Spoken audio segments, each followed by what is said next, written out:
Tugasku menemanimu.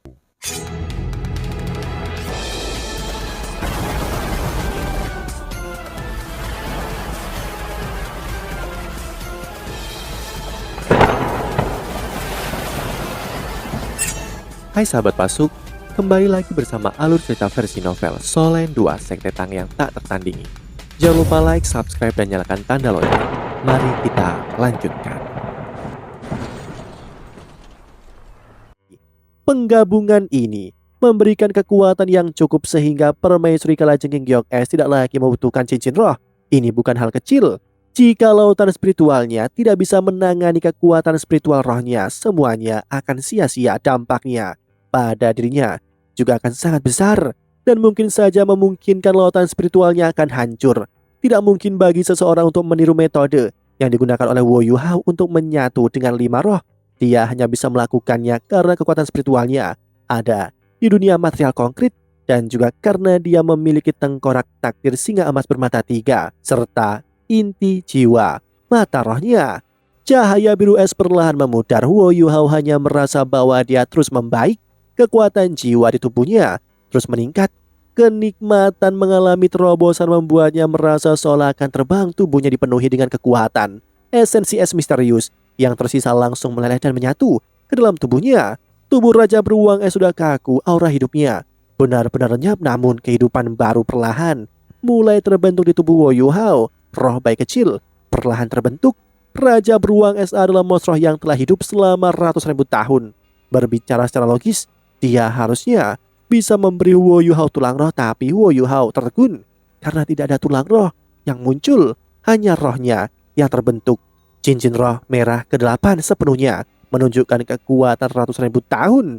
Dia perlahan berdiri dan melihat mayat besar Raja Beruang Es. Wo Yuhao hanya bisa menghela nafas.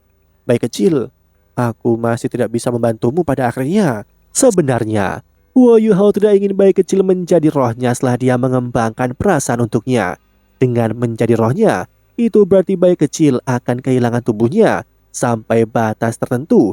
Dia sudah mati. Wo Yuhao tidak sepenuhnya yakin menjadi dewa. Jika dia bisa membantu bayi kecil mengatasi kemacetannya, dia akan bisa hidup selama 100.000 tahun lagi. Tepat saat Wo Yuhao merasa agak sedih, Dewa Binatang di Tian tiba-tiba berseru dengan heran. Oh, apa yang terjadi? Mayat hidup. Wo Yuhao berpikir bahwa beberapa hantu atau mayat hidup berkeliaran ke arah mereka. Dia ingin melihatnya, tetapi dia terkejut menyadari bahwa mayat bayi kecil yang hangus telah benar-benar bergerak. Setelah itu, mayat itu secara bertahap duduk. Ini... Wo Yuhao terbelalak kaget saat dia melihat bayi kecil. Bayi kecil menenggakkan punggungnya. Tubuhnya masih raksasa, tetapi potongan hangus mulai jatuh dari tubuhnya. Setelah itu, dia meraung dalam. Raungannya sangat istimewa dibandingkan dengan raungan aslinya itu jauh lebih tajam dan aneh. Namun para hantu yang berpikir bahwa segala sesuatu telah kembali normal setelah bencana kilat benar-benar melihat ke arahnya. Setelah itu Wo Yuhao merasakan semacam kekuatan khusus yang berkumpul di arah ini dan masuk ke tubuh bayi kecil. Auranya meningkat dengan kecepatan yang mengkhawatirkan. Luka hangus jatuh dari tubuhnya itu disembuhkan. Kulit bayi kecil menumbuhkan lapisan bulu keabu-abuan masih berkedip dengan cahaya biru redup. Mata bayi kecil juga berubah abu-abu dan cahaya aneh terus mengubah dirinya. Apakah dia menjadi mayat hidup? Wo Yuhao bergumam sendiri kaget. Ditian mengangguk dan berkata, sepertinya begitu. Tampaknya dia telah dibatasi oleh dunia ini. Bahkan setelah menjadi rohmu, sepertinya sebagian rohnya masih ada di tubuhnya sendiri. Setelah itu tubuhnya perlahan berubah menjadi mayat hidup. Dia awalnya adalah monster roh, yang berarti dia sangat kuat dan tubuhnya masih cukup tangguh. Meskipun dia sangat terluka sebelumnya, dia tampaknya telah menjadi lebih kuat setelah menjadi mayat hidup. Auranya sama sekali tidak lemah. Wo Yuhao mengungkapkan senyum pahit di wajahnya. Dia tidak tahu apakah itu hal yang baik bahwa bayi kecil telah menjadi mayat hidup. Pada saat ini cahaya putih menyala bayi kecil yang telah berubah menjadi manusia muncul di samping Wo Yuhao. Ketika dia melihat tubuh aslinya meraung ke langit, dia juga heran. Dia baru saja menyelesaikan penggabungan roh dan masih belum merasakan perubahan pada tubuhnya sendiri sebelum situasi ini muncul. Dengan Dewa Binatang di sini, Permaisuri Salju tidak bisa muncul akibatnya bayi kecil kebingungan sendiri. Wo Yuhao heran ketika dia bertanya, "Bayi kecil, apa yang terjadi? Bisakah kamu merasakan perubahan pada tubuhmu?" Bayi kecil menjawab, "Kakek, aku akan mencoba." Ketika dia berbicara, dia menutup matanya dan kekuatan lembut dari asal-usul spiritualnya dengan hati-hati meluas ke tubuhnya. Tubuhnya yang menyerap aura spektral dari Demiplane segera merasakannya ketika bayi kecil mencoba menjangkaunya. Tubuhnya segera berbalik dan menatapnya. Saat keempat mata bertemu, bayi kecil dan tubuh spektralnya bergetar. Pada saat berikutnya bayi kecil mengungkapkan ekspresi senang di wajahnya. "Kakek, aku sudah terhubung dengan itu. Itu masih aku. Aku bisa merasakan auraku sendiri." Wo Yuhao bingung dan menggaruk kepalanya. Dia bertanya, "Apa yang terjadi?" Bayi kecil menjawab, "Sepertinya aku dibatasi oleh aturan dunia ini ketika aku mencoba menjadi rohmu. Garis rohku masih tersisa di tubuhku. Tanpa aku mengendalikan tubuhku sendiri, itu mulai berubah sesuai dengan aturan dunia ini. Itulah yang terjadi. Aku harusnya menjadi mayat hidup, namun aku merasa lebih kuat walaupun aku mayat hidup sekarang, terutama tubuhku. Namun aku perlu menyerap lebih banyak energi terlebih dahulu. Hehe, aku sudah bilang bahwa aku suka tempat ini, luar biasa. Aku bisa hidup sebagai dua entitas sekarang, ini luar biasa." Huo Yuhao juga sedikit linglung. Dia tidak tahu apakah ini hal yang baik atau buruk.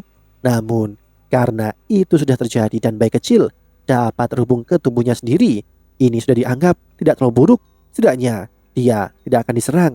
Jika mayat bayi kecil bahkan lebih kuat dari bayi kecil pada awalnya, itu tidak akan memiliki lawan dalam Demiplane ini. Dan ia bisa memerintah seluruh tempat ini. Itu memang bukan hal yang buruk.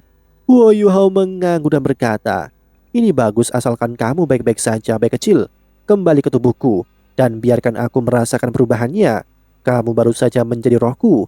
Kamu tidak bisa membuang terlalu banyak kekuatan asalmu." "Baik." Bayi kecil langsung setuju. Dia menghilang ke tubuh Wo Yuhao setelah menatap Wo Yuhao dengan tatapan mengaduk di matanya. Wo Yuhao beralih ke Dewa Binatang. Titian kesal ketika dia berkata dengan ekspresi aneh, "Yuhao, kamu menjadi semakin tidak jelas bagiku. Ceritakan tentang sejarah Demiplane ini. Itu tidak mungkin muncul begitu saja. Bagaimana kamu menemukan tempat ini?" Setelah merenung sejenak, Wo Yuhao memutuskan untuk mengatakan yang sebenarnya. Tidak ada gunanya menyembunyikan hal-hal dari Ditian. Meskipun skala terbaliknya telah membatasi hubungannya dengan alam dewa, Ditian masih menyelamatkannya pada banyak kesempatan. Wo Yuhao tidak menyukainya, tetapi dia juga tidak membencinya. Dia hanya memperlakukannya sebagai target yang ingin dia capai di masa depan. Demiplane ini diciptakan oleh seorang guruku. Dia disebut Electrolux, hukum ilahi dari penujuman, nilai kese. Dia adalah eksistensi mulia yang berasal dari dunia lain. Wo Yuhao menceritakan bagaimana dia berhasil menyatu dengan Penatu Yi dan bagaimana dia dibimbing olehnya mendapatkan kemampuan penujuman yang kuat dalam prosesnya. Ditian sama sekali tidak meragukannya atau mengajukan pertanyaan. Dia hanya mendengarkan dengan serius. Hukum ilahi penujuman datang dari dunia lain. Penatu Yi bahkan memiliki indera ilahinya sendiri. Semua ini dianggap agak inspiratif bagi Ditian. Mengenai hal ini, Wo Yuhao tidak berpikir itu penting. Bahkan jika Ditian belajar sesuatu dari ini, dia tidak bisa menjadi dewa. "Baiklah, kamu sudah memberitahuku semua yang perlu aku ketahui. Demiplane ini agak bagus. Kamu harus melestarikannya dengan baik. Itu bisa menjadi bagian dari kekuatanmu. Mengingat kemampuanmu saat ini, kamu sudah dapat menggunakannya untuk sebagian besar. Kamu harus berhati-hati di masa depan. Berhentilah mendapatkan masalah. Aku tidak bisa selalu menyelamatkanmu. Apakah kau mengerti?" Ditian berkata dengan serius, "Ya, terima kasih, Penatua Ditian, karena telah menyelamatkan hidupku." Wo Yuhao mengangguk pada Ditian. Proyeksi Ditian menghilang secepat itu muncul. Itu hanya menghilang ke udara tipis. Wo Yuhao diam-diam terpesona. Penatua Ditian memang eksistensi terkuat di benua Doulo. Wo Yuhao bergumam, "Kapan kendali kekuatan spasialku dapat mencapai standarnya?" Mayat bayi kecil masih menyerap kekuatan spektral dalam pesawat ruang angkasa atau dunia Wo Yuhao untuk mengubah dirinya. Wo Yuhao tidak berani tinggal lebih lama karena dia masih memiliki beberapa hal untuk diperhatikan. Jika bukan karena fakta bahwa bayi kecil tiba-tiba menghadapi masalah yang mendesak, dia pasti sedang merapikan dirinya dan bersiap-siap untuk pergi ke Akademi Shrek. Ketika Huo Yuhao kembali ke Sekte Tang dan kamarnya sendiri, dia merasa tertekan. Dia benar-benar berantakan dan harus menyiapkan semua ulang.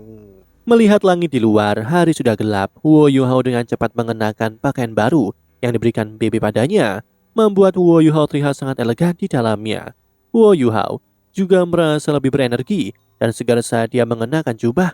Pada saat ini Huo Yuhao merasakan kegembiraan pertamanya setelah bergabung dengan bayi kecil sebagai roh kelima. Kegembiraan itu tidak datang dari rohnya, tetapi dari kenyataan bahwa ia sekarang adalah Dolo Jiwa 8 cincin. Seorang Dolo Jiwa hanya kalah dengan Feng Hao Dolo. Huo Yuhao baru berusia hampir 20 tahun. Tidak ada seorang pun dalam sejarah Akademi Shrek yang mampu mencapai apa yang ia miliki di usia ini. Zhang Lixuan menjadi Dolo Jiwa ketika dia berusia 30 tahun. Dan dia sudah menjadi kebanggaan Akademi Shrek saat itu. Huo Yuhao begitu ketika dia memikirkannya. Dia tidak berani menunda lebih jauh. Dia bahkan tidak repot-repot makan dan dengan cepat bergegas menuju Akademi Shrek. Jika dia terlambat, Zhang Lixuan mungkin marah padanya. Dia tidak mampu menyinggung perasaannya. Dia masih harus lulus. Huo Yuhao bergegas ke Akademi Shrek. Sekolah sudah berakhir dan semua siswa mengalir keluar gerbang akademi. Jauh lebih ramai daripada saat dia masuk untuk pertama kalinya. Dulu sekali, karena perluasan kota Shrek, seluruh akademi sekarang menjadi daerah yang sibuk. Butuh beberapa upaya untuk menutup gerbang. Tepat ketika dia bersiap untuk memasuki akademi, dia mendengar beberapa siswa mendiskusikan sesuatu. Aku dengar akan ada kencan buta yang ditakdirkan oleh Dewa Laut di halaman dalam malam ini. Lebih jauh lagi, kencan Dewa Laut tahun ini berbeda dari tahun-tahun sebelumnya. Bahkan mereka yang tidak dari halaman dalam diperbolehkan untuk mengamati acara itu.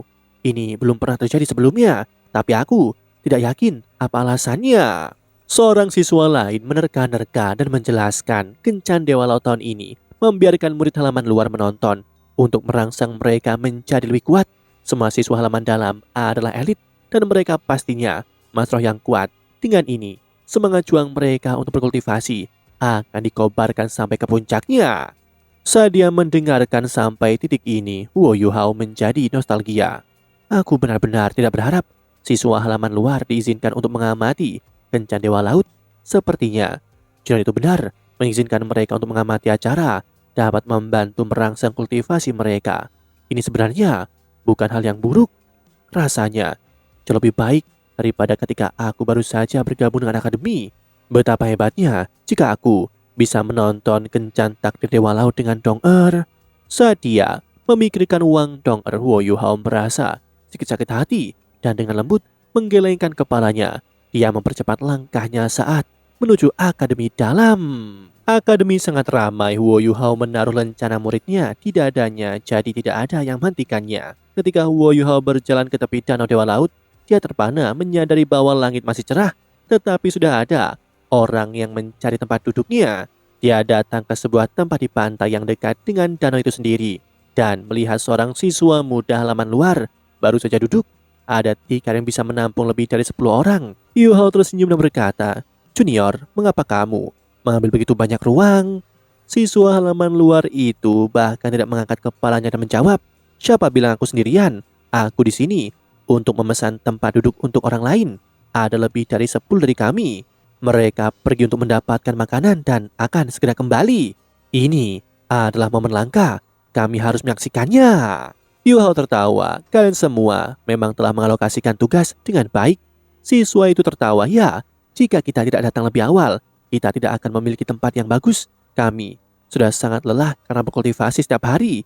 Ini adalah kesempatan yang bagus untuk bersantai. Kita semua menghargai kesempatan ini. Sangat baik untuk dapat menyaksikan bagaimana senior akan mencari cinta. Kami datang ke sini untuk menetapkan target pada diri kita sendiri. Huo Yuhao tersenyum dan berkata, "Ini bagus bahwa kamu tidak di sini hanya untuk bermain, namun juga baik untuk mengambil nafas sesekali."